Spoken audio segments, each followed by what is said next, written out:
এই ভুল যদি প্রতিদিন করেন তবে মা লক্ষ্মীর কৃপা থেকে বঞ্চিত হবেন আপনিও। আর যাই করুন, এই কাজগুলি ভুলেও করবেন না বৃহস্পতিবারে। লক্ষ্মী দেবীকে সন্তুষ্ট রাখতে কোন কোন কাজ করা উচিত আর কোন কাজ একেবারেই করা উচিত নয়, চলুন জেনে নিন আমার আজকের এই ভিডিও থেকে। নমস্কার বন্ধুরা, অজানার পথের নতুন পর্বে আপনাদের সকলকে স্বাগত জানাই। ধন সম্পদের দেবী হলেন লক্ষ্মী।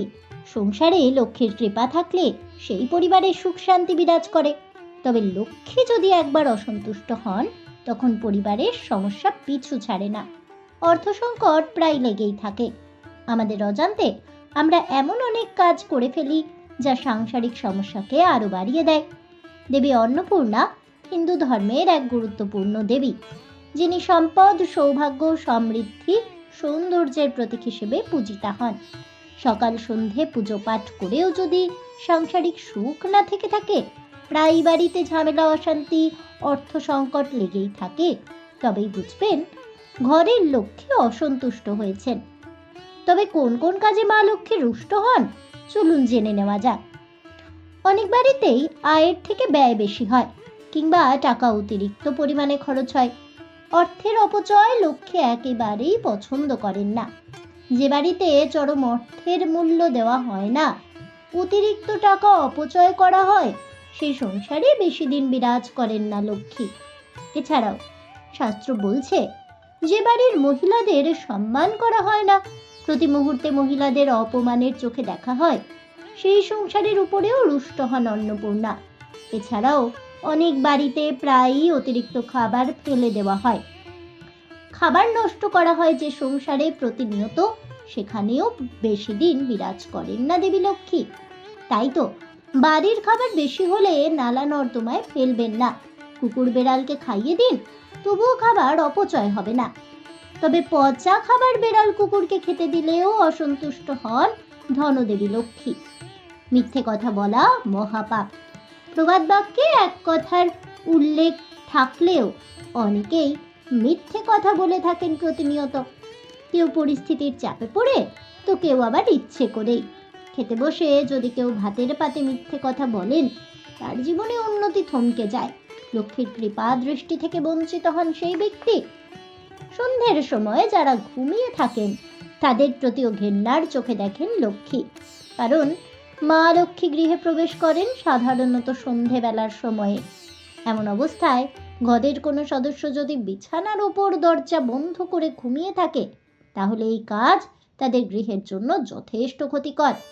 কারণ এ সময়ে লক্ষ্মী ঘরের দরজা থেকে ফিরে চলে যান।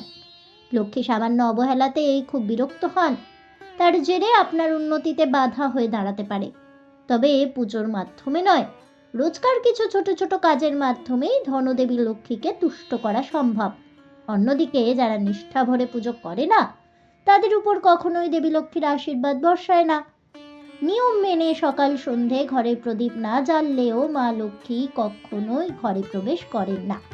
যারা খুব বেশি খারাপ কথা বলেন, কঠিন মনের হন, অন্যের সঙ্গে বাজে ব্যবহার করেন, তাদের পাশে দেবী লক্ষ্মী কখনো থাকেন না। এমন ব্যক্তিদের উপর লক্ষ্মী সর্বদা ক্রুদ্ধ হন।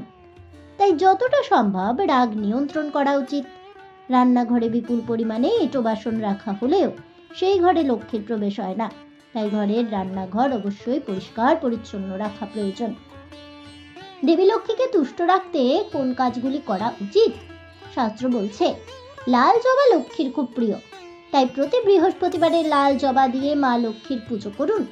এলাচ, লবঙ্গ এবং কর্পূরের একটি বাতি জ্বালিয়ে দেবী লক্ষ্মীর আরতি করা প্রয়োজন। বাড়ির প্রধান দরজা পরিষ্কার পরিচ্ছন্ন রাখুন।